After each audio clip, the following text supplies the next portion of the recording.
Hello everyone, welcome back to my channel. All right, today's video is on a mini, let me, I prefer to call it a mini facials. Yes, because there is no picking of white hair, black hair, massage and all that. It's just something that you could do on your own at home, even though you still need to understand the sound of your skin. Yes, it's very very important to listen to your skin, to understand if you have a sensitive skin, if you have an oily skin, if you have a normal skin, because there are a lot of times that people will tell you that you can't have one product that will suit all skin types. Well, I don't believe that, because there are products, a lot of them, that will suit all skin types, but the only thing is the usage rate, number one, and then number two again, the method or the system or the methodology mostly is what differs, in the sense that if you have a really dry skin, then if you're going to exfoliating once in a week is very okay. Yes, if you have a normal skin, exfoliating once or twice is okay. If you have an oily skin, you can even take the liberty of exfoliating almost 3 times a week if you think it's necessary. So you see, using one product for all skin types is possible. Then in these my facials, I have the green clay. Yeah, that is what I'm going to use as a rinse out mask. Now for me, any day anytime I would always choose a rinse out mask. The reason is the fact that it is less sensitive, like it causes less sensitivity, because you see all those peel out masks, that's putting trauma, like that is stressing your skin. Well, especially when you have a sensitive skin, before you know anything, you're already going all red and all that, and that is like creating a good avenue for you to begin to battle hyperpigmentation. Meanwhile, most, or will I say rather, all of our skincare routine is gearing a lot towards trying to combat hyperpigmentation. All right, if you're seeing this face for the first time, my name is Asma Zakari. Please don't forget to subscribe and like my videos. If you like the content here, hello, what are you waiting for? Thank you so much, and then let's dive in. All right, I washed my face like 30 minutes ago, so it's kind of a little bit dry, even though the good thing is that right now the weather is damp, but I really don't like starting a skincare routine on a dry skin, and that's why I always tell people, don't underestimate the hydrating serum. It's very very important. So I'm starting off with my hydrating serum. The hydrating serum has no active in it. Yeah, if you watched one of my live stream that I did today, I spoke about the hydrating serum. It's more of a herbal infusion kind of serum, so my face is a little bit damp now. Do you understand? After you, people underestimate hydrating serum, man, I don't play with this guy. So after the hydrating serum, the next thing I'm going in with is my salicylic acid serum. This is my salicylic acid at 2% as well. Is a facial serum. Now take note of what I'm going to do here. I'm going to rub this BHA salicylic acid and then wait for about 20 or 30 minutes thereabout, at least nothing less than 20 minutes. I'll wait for that before I will go in with my rinse off mask, which is my green clay mask. Now my green clay mask was made in an emulsifying base, you understand, so it doesn't dry out per se, but when you leave the cover open, it's going to dry out. But as long as it's covered, it's not going to dry out. You can always use it, but when you use it on your skin after like 10 to 15 minutes, now that's another very important thing, depending on your skin type. If you have a dry skin, you honestly, I would advise you not to stay long with the face mask for long. But if you have highest 10 minutes, you rinse it out. If you have a normal combination skin like mine, even the same 10 minutes is still okay. But if you have an oily skin, fine. Because one thing that all of these clays that we talk about, like the kaolin clay, the Indian clay, the Chinese clay, the green clay, even though they are all, their potency is all on different levels, but then they still get towards one thing. Most of them take out impurities from the skin, and they also have slight exfoliating ability as well.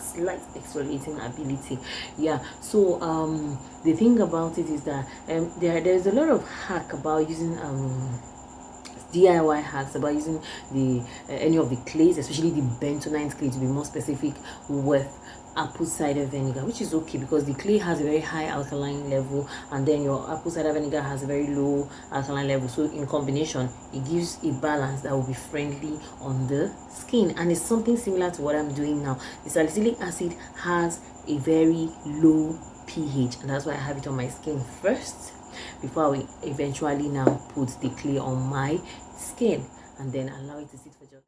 This is like after 30 minutes, yeah, or even a little bit more because I was watching television and I lost track of time. So this like after 30 minutes, yeah, thereabouts. So now I'm going to go in with my green clay. So I'm going to use this flat foundation brush. Yes, this is the best. Honestly, I don't see any other brush I can recommend for you. This is the best because it paints like plasters. So I'm going in, I'm just going to with a thin layer, you understand. I don't need something heavy and thick. And like as I told you earlier, understanding your skin type is very important, and that is why some people will tell you when they go to the spa it worsens their skin conditions, because not all of the spas might take their time to know and understand your skin type. And you see, one thing with skin type, it kind of would I say hides itself.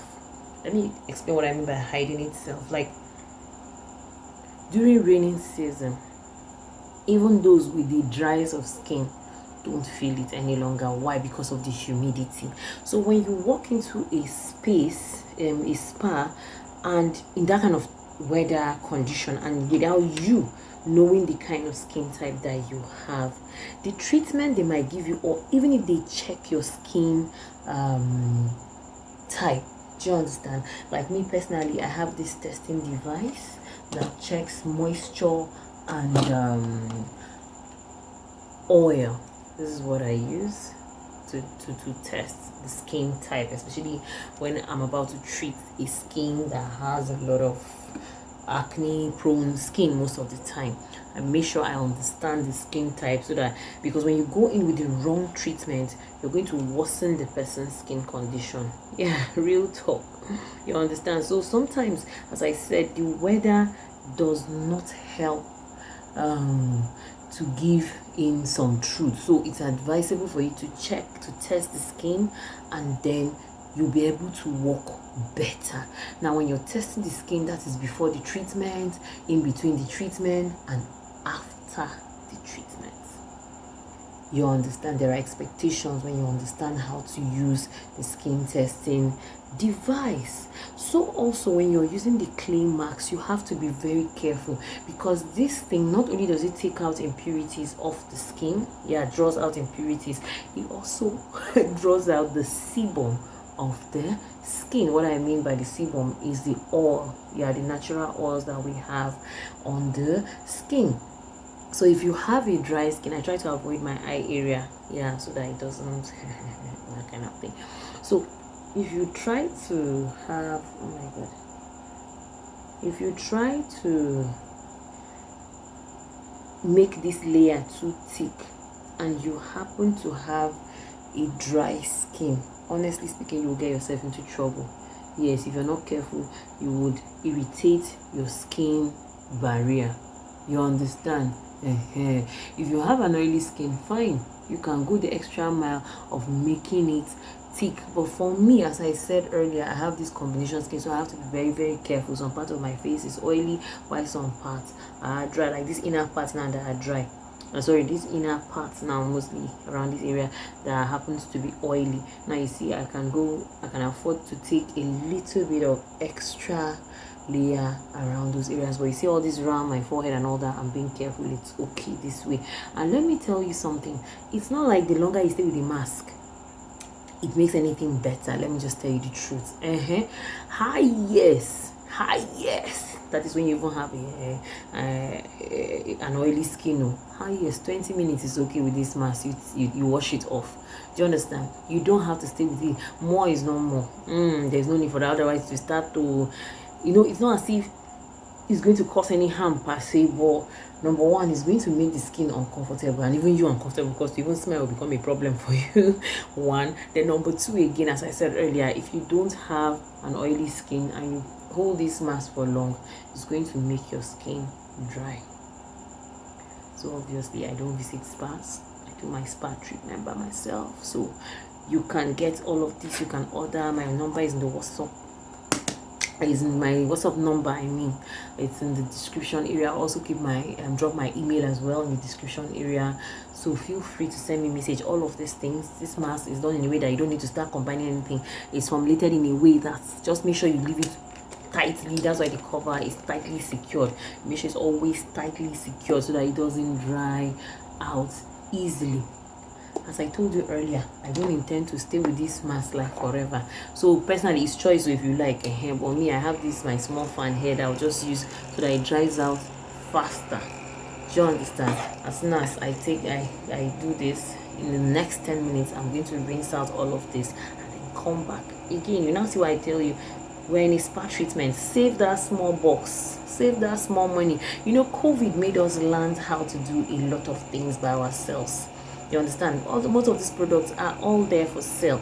Do you understand? Just ask your vendor, talk, discuss. May I ask questions? Some people would think that maybe I'm being inquisitive, but asking those questions helps. So I'll come back in the next 10 minutes, right? This is 10 minutes later afterwards, you know, into the fact that I used that small mini fan, so it helped to dry it out very fast. See, it's dry. Yeah, so I'm going to go and rinse it off. As I told you, the rinse off mask is still always the best. So I'm coming right now. Let me go rinse it off the camera and then get back. Rinsed it out. Sorry, I couldn't take the camera to the bathroom, but basically all I did was I just rinsed it out with ordinary water, no soap anymore. Yes, you can see my face is still wet. Yeah, or like say, yeah, kind of. Yeah, you can see. Just no soap. If you like, you can use lukewarm water. Don't use hot water, just lukewarm water. So for me, as I said earlier, rinse off face mask are much more gentler, and for the skin, honestly, not that counts me out. All right, I'm going in with my niacinamide at 5%. I'm going in with the face serum on top. You know, this is very necessary to protect the skin barrier, hyperpigmentation. It also helps with even mild acne. Yeah, so basically we're here, we're there. So, and you can see, so now I applied the niacinamide on a damp skin, not wet skin, on a damp skin. Yeah, because niacinamide is water-based ingredient, so it's very good on a damp skin for even quicker absorption. Yeah, it even helps with quicker absorption of into the skin, I mean. Yeah, and niacinamide, I can tell you, I can go on and on for you about the beautiful benefits of niacinamide. So I just still have my little fan here just to help me just dry it out. Yeah, if maybe you want to use the ordinary manual one, fine, but this one works for me faster. Yeah, so the next thing I'm going to jump in on, of course, is the moisturizer. Look, if there's anything that is very important after you're doing a clay treatment or after doing any facial as such treatment at all, is moisture. Because honestly, you have manipulated the skin, you have taken out the sebum of the skin, so you need to return moisture, and you have to try to go for moisturizers that have well balanced pH. I beg, although most of our products, skincare products have even the hair care products have well balanced pH, especially the stay on products. So basically any good product should also have a good pH, especially if it's a stay on product. It should also have good pH. So I'm going in now with my moisturizer. Yeah, let me just go in with a little extra. I having to moisturize my skin properly during the night. You understand? There's something about glazing your skin with a lot of richness. You understand? But the richness should not be the type that can clog the pores. So if not, night will not be an interesting glazing anymore. You understand? It should be with healthy, skin friendly products. Yeah, I can't ask you to go and glaze your skin with coconut oil, especially when you're acne prone skin type. No, I can't do that. And I can also as well ask you to go and glaze your skin when you have a dry skin. I'll now ask you to go and glaze your skin with something like which light oil will I talk about? Although for dry skin though, all oils kind of works for them. It doesn't break them out. Yeah, but an oil like olive oil though doesn't do much for a dry skin type. So I don't advise olive oil because it's too light. So it doesn't really do much for a dry skin. It might even end up making your skin look drier. Yes, and I tell a lot of people that oils are not moisturizers. They are sealants. Like for facial oils, if you like, you can apply them before your moisturizer for facial oils, because usually facial oils are done with very light oils. So if you like, you can apply it before your moisturizer. If you like, you can apply it on top of your moisturizer. Either ways, it works perfectly. It works very okay. So after my moisturizer, the next thing, and that's the last, I am done with my mini facials, as I call it, because I didn't pick. But if you can do the picking of your whitehead and blackheads, fine. But for me, I don't have them. Yeah, because of the consistent use of salicylic acid, because that's the boss. That product right there conquers your whitehead and your blackhead. So for me, I really don't necessarily have anything to pick up. But if you do, fine, you can find the picker. Do it neatly. Don't go and use your hand. Do it, but I don't have it. So basically, you don't even need to do all of this picking when you're doing your skincare with the right products. You understand? If you're consistent, that's another very important thing. When you're consistent with your product, all of those issues will go off. And that's one very important advantage of the chemical sunscreen. That's where the chemical exfoliation, and that's how the chemical exfoliation is superior to the physical exfoliation. Does that make sense? So last but not the least, I'm going in with my facial oils. Took this, and then I'm sealing in all of these beauties. So at this point, I'm done. And one very important thing, please, when you're doing your skincare routine at night, make sure you do it an hour or two before you go to bed. Otherwise, when you do it immediately and go to bed, you have dashed your pillow all of the products, honestly, and that is reducing the credibility of your product all together. Yeah, don't forget the under eye. Yeah, it's very important. So I'm done. Yeah, I'm just there's something about the pressing on the some people use some rollers like that too. I don't use any of those devices. Just make sure your hands are always clean before you do any skincare routine. That is very important. So I am done. So after an hour or two, I should be ready to go to bed. So thank you so much. Please don't forget to subscribe to my YouTube channel, like my video, share my video. If you do this facial, feel free to tag me on it on Instagram. I'm also going to drop the name of my Instagram in the description area, and let's connect there as well. And then you tell me what's up, how far. Bye, love you all.